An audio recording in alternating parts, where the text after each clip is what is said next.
All right, so buckle up, everybody, because today we are diving deep into some potentially choppy economic waters. Ooh, sounds ominous. Well, yeah, I mean, we're talking about President-elect Trump's newly announced tariffs. Right, those tariffs on Mexico, Canada, and China? Exactly. A full 25% on all imports coming from Mexico and Canada, and then another 10% on top of what we already pay for Chinese goods. It's definitely a bold move. And, this actually isn't Trump's first time using Oh, tariffs. yeah, that's right.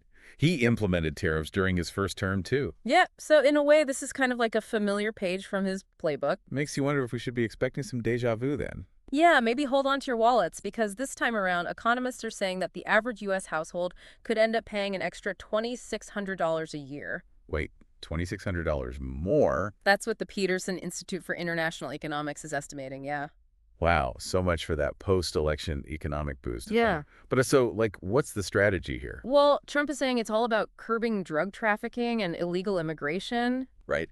He specifically called out fentanyl, even went so far as to label it an invasion. Hmm. Strong words for sure. But, during the campaign, he also promised to use tariffs on Mexico to stop the flow of drugs. So this is him following through on that campaign promise. Seems like it. Yeah. But will it actually work? I mean, is Yeah. slapping tariffs on these countries really going to stop the flow of drugs? Well, that's a really good question, and I think that's what we're going to be exploring in this deep dive. Okay, good, because I'm sure I'm not the only one wondering about that. You're definitely not alone. A lot of folks are scratching their heads over this one, including some experts. Okay, so let's bring those experts into the conversation then, because we've got Trump's statements on Truth Social laying out his reasoning, right? We do. And then we've got official reactions from Canada, which I'm guessing are less than thrilled. You could say that again. And then we've got those economic analyses, which, like you said, range from cautious to, what was it, downright alarmed. Yeah, downright alarm pretty much Oh. sums it up. So this is going to be interesting, to say the least. Oh, absolutely. So where should we start? Well, let's first take a closer look at Trump's stated goals for these tariffs, because, like you mentioned, he's really emphasizing the fentanyl issue, calling it a national security threat. Okay, so he's connecting fentanyl to national security. Exactly. And he's blaming China for breaking a promise to crack down on fentanyl production. Hmm. So now he's saying China is to blame. Well, he's claiming that China's supposed inaction is leading to these record drug flows into the U.S., mostly through Mexico, he says. So he's hitting Mexico for being a transit point and China for being the source. It seems that way, yeah. But is that really going to fix the problem? That's the million-dollar question. Right. Because some experts, like Raymond Robertson, an economics professor at Texas A&M University, are saying that these tariffs might actually be more about pressuring our trading partners than achieving these stated goals.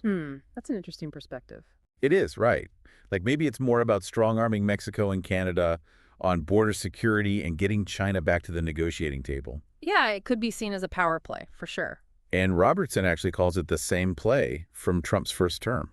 Oh, wow. So he's saying Trump is basically recycling an old tactic. Yeah, basically. And what's he saying about its chances of working this time around? Well, he's not too optimistic. He even uses a football analogy to explain it, saying if you try the same trick played twice, the other team's going to be ready for it. Oh, I like that analogy. Makes it easy to understand. Right. So maybe it's not as simple as tariffs equal less fentanyl. Definitely more to it than that. So then what are the potential consequences here? Like for everyday people, what should we be prepared for? Well, that's what we need to unpack next, because economists are already saying that these tariffs could lead to some pretty significant price increases. Wait, so everything's going to get more expensive? Well, yeah, I mean, think about it. Importers are going to have to pay these tariffs, so they're going to pass those costs down to us, the consumers. Oh, so that means everything from groceries to electronics to cars, basically everything could get more expensive. Pretty much, yeah. Wow. Okay, so price hikes, that's one potential consequence. But then what about our trading partners? What if they get mad and decide to slap tariffs on our exports? That's definitely a possibility. We call that retaliation, and it could lead to a trade war. Uh-oh, and trade wars are bad, right? They can be, yeah. They often end up hurting everyone involved. So what, we're basically risking a trade war with two of our biggest trading partners over these tariffs? Well, it's a complicated situation, but that is a risk we have to consider. Okay, so price hikes and trade wars, those are two potential downsides. But is there anything else we should be worried about? Well, Robertson, the economics professor we mentioned earlier, he's actually concerned about another long-term consequence, something potentially even more damaging. Okay, so what's he worried about? Well, he's suggesting that Canada and Mexico might start looking for closer economic ties with other countries. Oh, like trying to do business with Europe or other places instead of us. Exactly. And that would be bad because, Well, think about it. If they start doing more business with other countries and less with us, that essentially sidelines the U.S. in the global market. so we could end up isolated. That's a possibility, yeah. And that means, Well, it could make it harder for us to sell our products overseas, which could hurt our businesses and ultimately cost us jobs. okay, so not good. Not ideal. No. So we've got potential price hikes, possible retaliation from our trading partners, and maybe even a reshuffling of global trade alliances. That about sums it up, yeah. Anything else we should be bracing ourselves for? Well, I think it's important to remember that the fentanyl issue is actually much more complex than simply pointing fingers at China. Oh, okay, so you're saying there's more to the story than just blaming China. Exactly. While a significant amount of fentanyl does originate in China, it's not a simple pipeline directly to the U.S. So how does it get here then? Well, Mexican cartels play a major role in trafficking the drug across the border. So it's more like a chain with multiple links. Exactly. And disrupting one part of that chain doesn't necessarily solve the whole problem. Okay, so maybe these tariffs aren't the silver bullet solution that some people are hoping for. That's what some experts are saying, yeah. Okay, so then what are we actually accomplishing with these tariffs? I mean, are they even going to be effective? That's a tough question, and honestly, it's hard to say for sure. So we've got a lot to think about here, and I think it's important to hear what other experts have to say about all of this. Definitely, the more perspectives we have, the better we can understand this complex issue. All right, well then let's get into it. Let's break down some of these expert opinions and try to make sense of what these tariffs could mean for all of us. Sounds like a plan. Robertson actually argues that these tariffs, even if they do succeed in pressuring Mexico and Canada, they might only lead to, like, short-term solutions. Short term, how? What do you mean? Well, say they double down on border security, right? Will that actually stop the flow of drugs? I mean, it's a good question. Or will the cartels just adapt, you know? Find new ways to get their product through? Yeah, because it's like a cat and mouse game, right? Yeah. They've been doing this for decades. Exactly. And then there's the question of China and how they might react. Oh yeah, China, because they've never been shy about, hitting back with tariffs of their own. No, they haven't. And a trade war with China, I mean, that's a serious risk. Yeah, and one we can't really afford right now. No, not at all. And remember what happened during Trump's first term? Those tit-for-tat tariffs, they hurt businesses on both sides. Yeah, that's right. Prices went up for consumers too. Yep. And in the end, nobody really came out on top. So we're basically playing a high-stakes game of economic chicken with two of our biggest trading partners. It's a risky move, that's for sure. And what if it backfires? Like, spectacularly.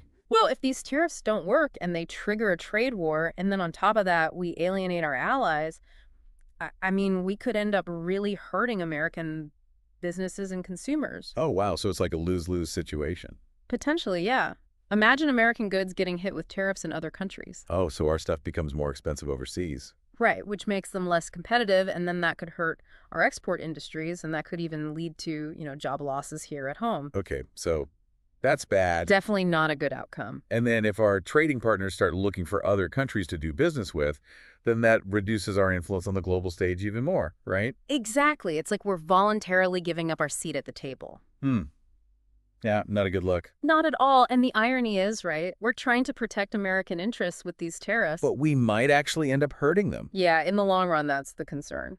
Okay, so we've talked about a lot of potential downsides here, but are there any potential upsides? Like, could there be any benefits for American businesses or consumers from these tariffs? Well, some people argue that these tariffs could encourage American companies to bring manufacturing back to the U.S. Oh, interesting. So like instead of importing so much stuff, we start making more things here. Exactly. If those imports become more expensive because of the tariffs, then maybe producing things domestically becomes more appealing. So we could see a resurgence of like made in America goods. It's possible. Yeah. And that would be good for American jobs, right? Potentially. Yeah. But is there any guarantee that that will actually happen? Well, no, not really. You see, manufacturing jobs have actually been declining for decades. Oh, yeah, that's right. Because of automation and things like that. Exactly. And tariffs alone, they might not be enough to reverse that trend. Okay, so it's not a sure thing. No. And plus, even if companies do start producing more stuff here, that could also lead to higher prices for consumers. So how so? Well, if manufacturing costs are higher in the U.S., then those costs get passed on to us. So it's like a trade-off then. Maybe more jobs, but then also higher prices. Yeah, exactly.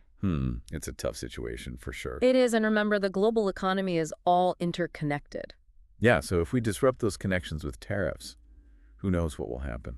It's hard to predict all the ripple effects. All right, so we've got a lot to think about here, but what does all of this actually mean for our listeners? Like, what should they be doing to prepare for this potential economic roller coaster? Well, I think the first and most important thing is to stay informed. So don't bury our heads in the sand. No, definitely not. Keep an eye on how the situation is developing, how different industries are being affected. Okay, so stay informed. And then what about practical steps? Like, should people be changing their spending habits? Should we all be stocking up on toilet paper again?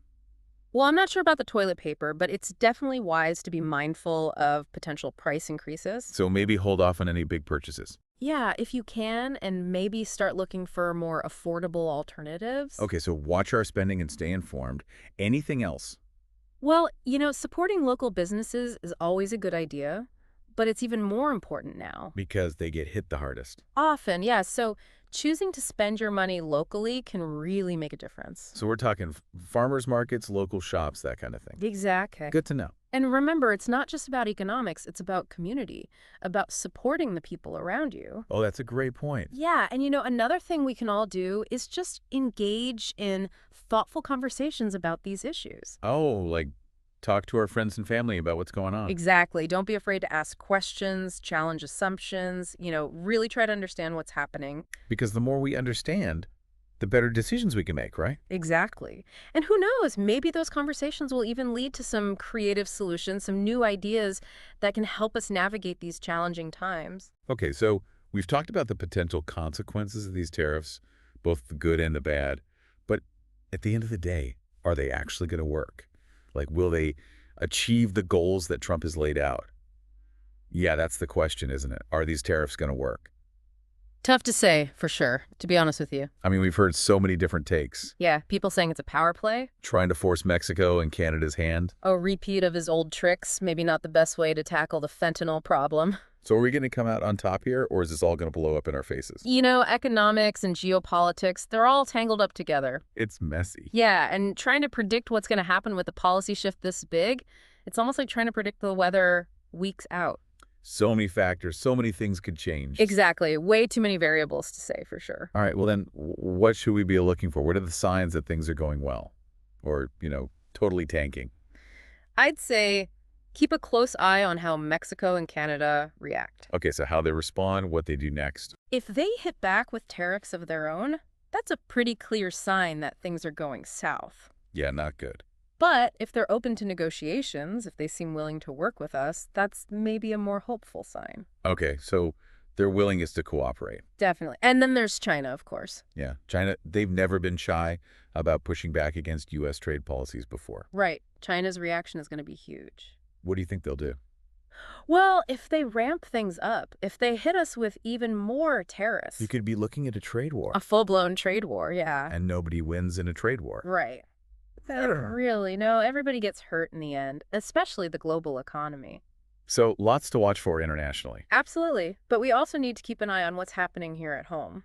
Domestically. Okay, like what? Watch those prices, especially for everyday stuff. Okay, so how much things cost? Yeah, if they start going up a lot, that's a red flag. A sign that the tariffs are hitting consumers' wallets. Exactly. And keep an eye out for any news about companies moving production overseas. Oh, so business is trying to avoid the tariffs by making stuff somewhere else? Exactly. Or companies struggling because their costs are higher.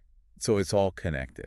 It is, yeah. Those big policy decisions and what's happening in our everyday lives. Exactly. Economics isn't just numbers and graphs. No, it's about people. It's people. It's their jobs, their families, their ability to put food on the table. These tariffs could really affect people's lives in a big way. They absolutely could, yeah. And that's something we can't forget. All right, so as we wrap up this deep dive, what's the one thing you want our listeners to remember? I think the most important thing is just to be aware. Aware of what's going on. Yeah, stay informed, stay engaged. This is a major shift in U.S. trade policy. And it's going to have effects for years to come. Exactly. Don't just sit back and watch. Pay attention. Ask questions, really get involved in the conversation. Well said. And to our listeners, remember, this is just the beginning. It's going to keep unfolding. Yeah, we're going to keep following this story, bring you updates and analysis as it all develops. In the meantime, stay curious, stay informed, and keep asking those tough questions. Couldn't have said it better myself. Thanks for joining us for this deep dive. It's been a pleasure. We'll see you next time.